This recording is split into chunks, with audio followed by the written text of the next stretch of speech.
Well, welcome to Genesis chapter 42 plus a portion of Genesis chapter 43. This is Fred Grove speaking here, trying this online way of presenting our classes to cover before we're able to then gather back at church, which I hope is not too far in the future. We see here, I've titled it, Guess Who's Coming to Dinner? And that is because what we see here is the beginning of a kind of happens in stages, but we have a reunion beginning, but it doesn't happen all at once. Now, Jacob has heard that Egypt has grain to sell, and so he asks his sons why they're standing around moping. He then tells them to go down and buy grain. However, he won't allow Benjamin to go with him, even though he is old enough. He fears losing the only other son of Rachel. We see that people from all around the region are going to Egypt to purchase grain. The grain is not just for themselves, it is also needed to supplement the feed for livestock. They can't just rely on pasture feed as well, as anyone who's been around farm animals knows. And we see now a list here, the region affected by the drought included, it could have been beyond this, but included starting, say, with Israel, which is our focal point, and then Lebanon, Saudi Arabia, Syria, and on down into Africa.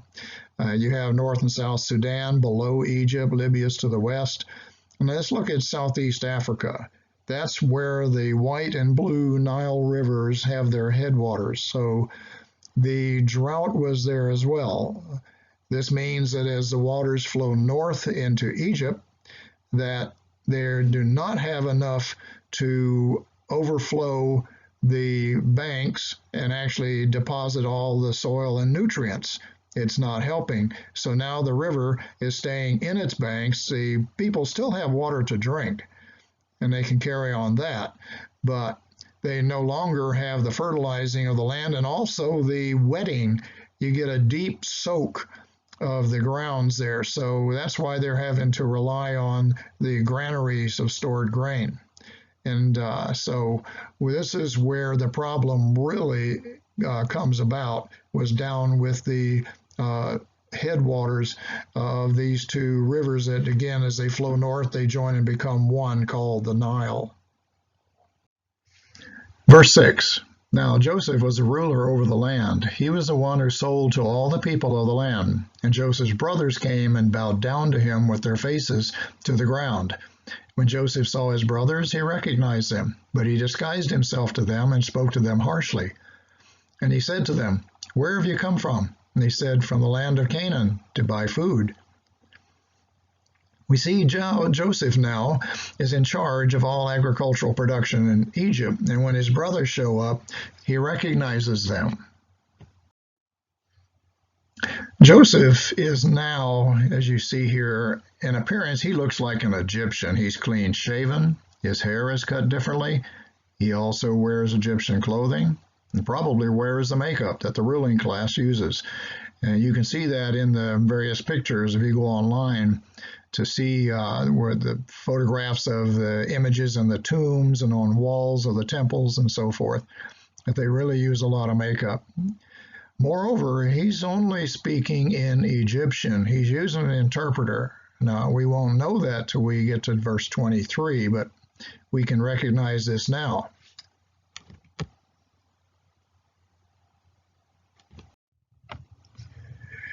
He is also at least 37 years old now, which means that some of his brothers are at least 50 years old.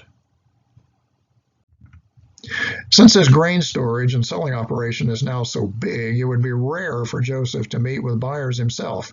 He noticed his brothers coming while he was overseeing operations and just watching the long line of buyers moving forward to purchase grain. Now, Joseph treats them harshly to see if they have changed from when he last saw them.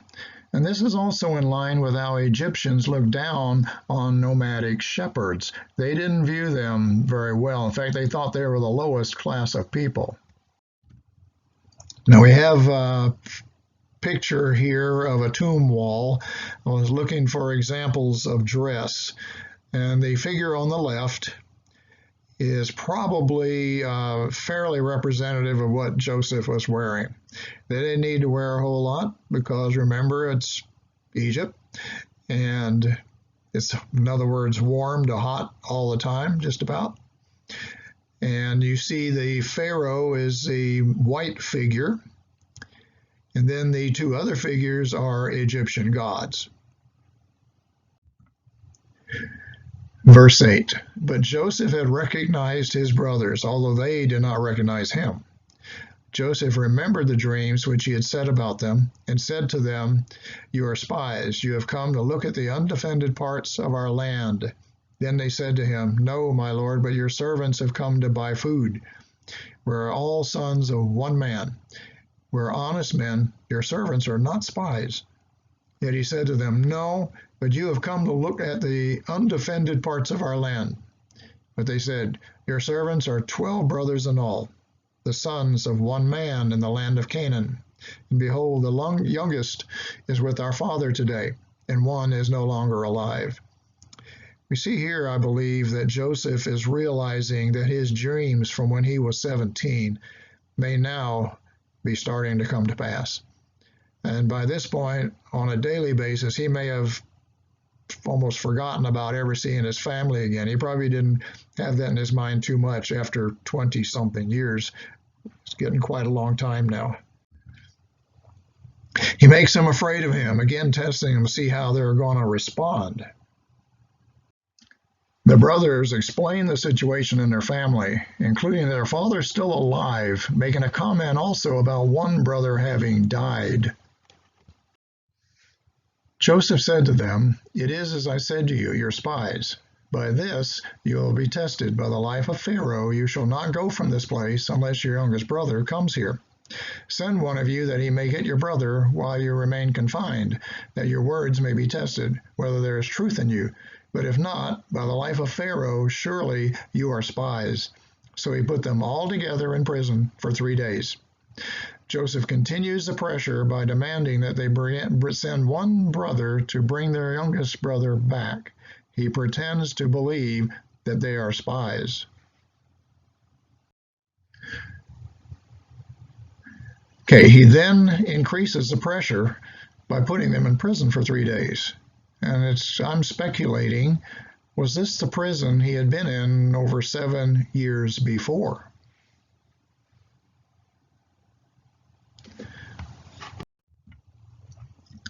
Perhaps he wanted them to learn how he had felt being wrongly accused and put in a prison. Also, he may have wanted to separate them from all of the other grain buyers pouring into Egypt so he could deal with them personally. This is probably the most likely thing. He didn't want to be dealing with them with all the others around out in public. He wanted to have this a personal interaction, so he separates them. Now Joseph said to them on the 3rd day, do this and live, for I fear God. If you are all honest men, let one of your brothers be confined in your prison, but as for the rest of you, go, carry grain for the famine of your households, and bring your youngest brother to me, so your words may be verified, and you will not die. And they did so. Then they said to one another, truly, we are guilty concerning our brother, because we saw the distress of his soul, when he pleaded with us, yet we wouldn't listen. Therefore this distress has come upon us. Reuben answered them, saying, did I not tell you, do not sin against the boy? And you would not listen? Now comes a reckoning for his blood. They did not know, however, that Joseph understood, for there was an interpreter between them. So here we learn that about the interpreter. For I fear God. Okay, Joseph tells his brothers he believes in Elohim. That's the word there. It's not an Egyptian god name there. He wouldn't use that.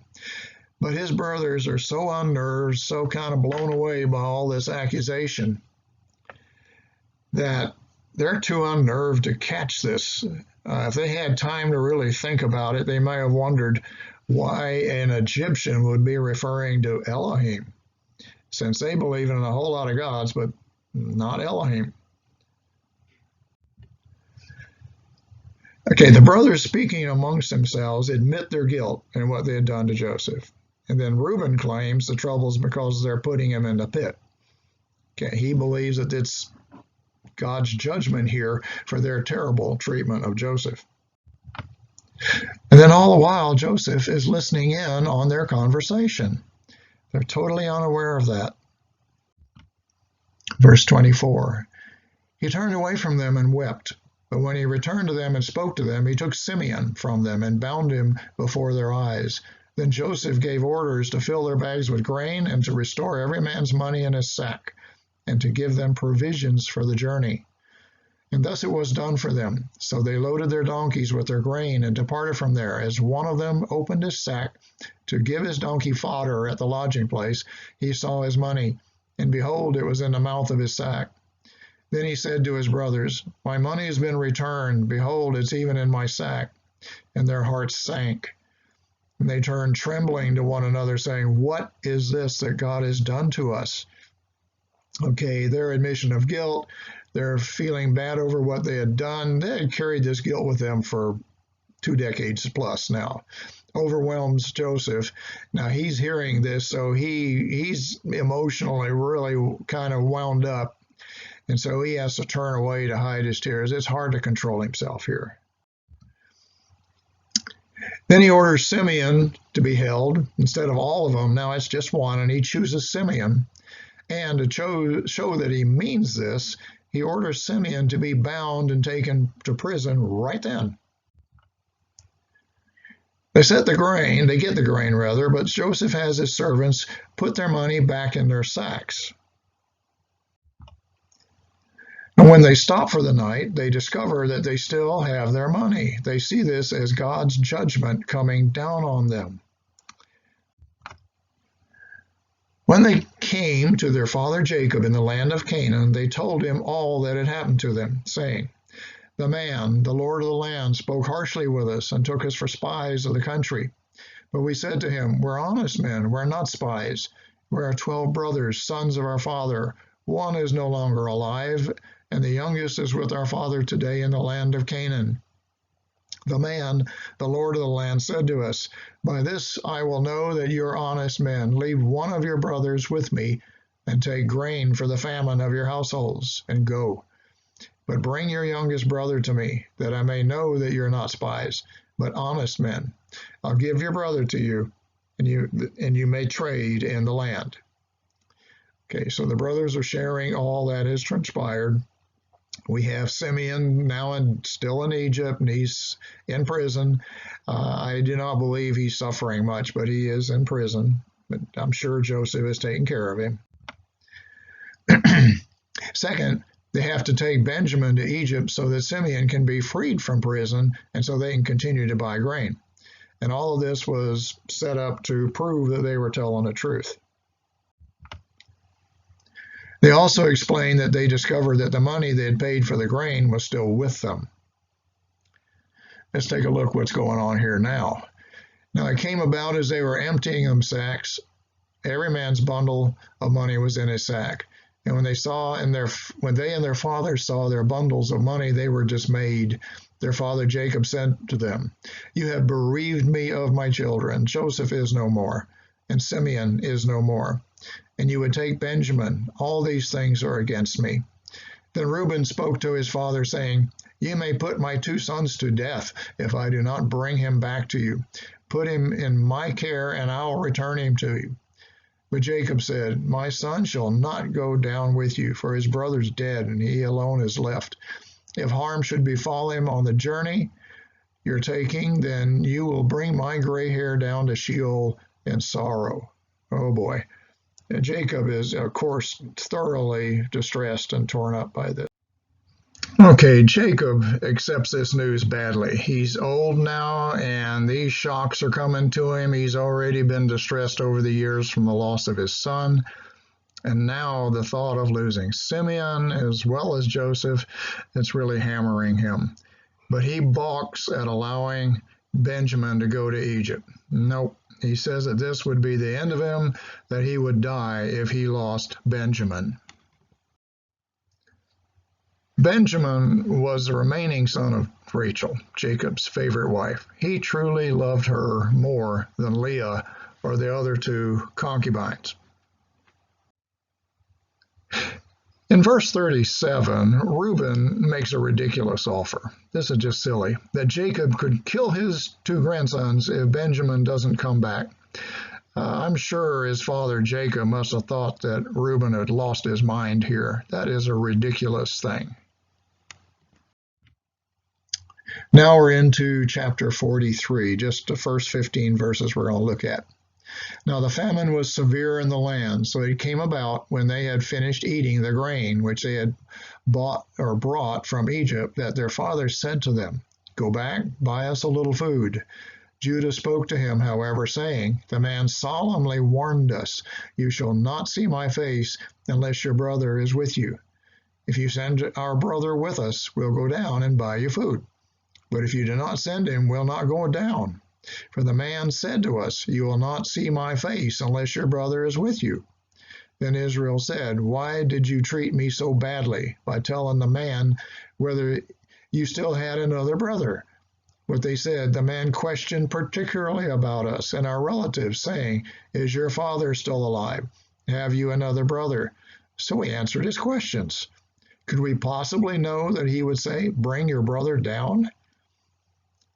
Okay, we learn a little bit more about the discussion between Joseph and the brothers on the first trip, that they would not even be able to see him if they came down again. He wouldn't even come out and talk to them if they didn't have Benjamin with him. And he would, of course, certainly know whether it was Benjamin or not. Jacob asked, "Why did you say that you had a father and another brother still at home?" And they had no choice. Okay, Joseph had specifically asked about this. And how would they have known that he would ask such questions and make such a demand? He wasn't doing this to the other groups coming down, but so it really has them confused and distressed. Judah said to his father Israel, "Send the land with me, and we'll rise and go, that we may live and not die, we as well as you and our little ones. I myself will be surety for him. You may hold me responsible for him. If I do not bring him back to you and set him before you, then let me bear the blame before you forever. For if we had not delayed, surely by now we could have returned twice." Okay, now we see Israel, not Jacob. Jacob, the con man, is gone. He has learned his lessons over a long time. He at one point in his life thought he was smart and clever and he could make deals and he could really get what he wanted. He did a lot of that, but ended up paying for it. And Israel, the follower of Yahweh, has taken his place. Now, of course, we're talking about the same man. But this use of names here illustrates the change that has taken place in his life and also is continuing to take place in his life. Okay, Judah now proposes that he'll be personally responsible for Benjamin's return. He basically is saying, "Take my inheritance, my birthright, if Benjamin doesn't come back." The need for more food now is a life or death problem, and so Judah argues they must bring Benjamin with them. He also says that if Jacob had not delayed in meeting the man's demands, they could have gone back there and twice now by now. Then their father Israel said to them, "If it must be so, then do this. Take some of the best products of the land in your bags and carry down to the man as a present a little balm, a little honey, aromatic gum and myrrh, pistachio nuts and almonds. Take double the money in your hand, and take back in your hand the money that was returned in the mouth of your sacks. Perhaps it was a mistake. Take your brother also, and arise, return to the man." Okay, now Israel takes charge. He's starting to give orders and directions to him. And that they will bring samples of the best things they have to offer. The best products in Hebrew actually literally is the best song. Whatever is celebrated in song. Honey was probably reduced grape juice. Egyptians had plenty of regular honey. This grape juice reduced like this would have probably been something, a paste similar perhaps to a jam or a jelly, more likely a jam. And apparently it was very popular. The pistachio nuts and almonds are trees. They grow well in rocky terrain, also at a higher elevation where what rain is available at all would be falling higher and not lower. Okay, but such is not possible really in Egypt, near sea level in most places. And also that they bring double the money so they can pay for what they had received the first time. Then want to go down and be accused, well, you took your money back then, and so you really owe us double. They wanted to cut that off as an argument and have it already there prepared for them.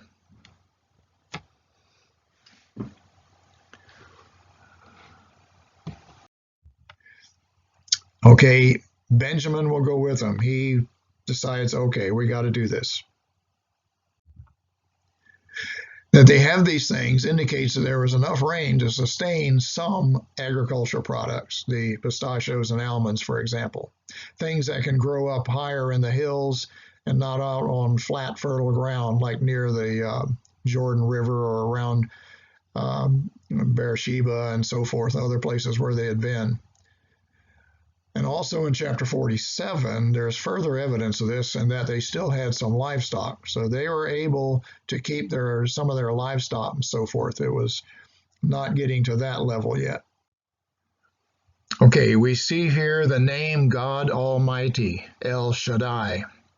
If you probably remember, those who were in the class when we looked at the Tony Evans videos, that he pointed out that this is God the provider, the Almighty, the one who will take care of them.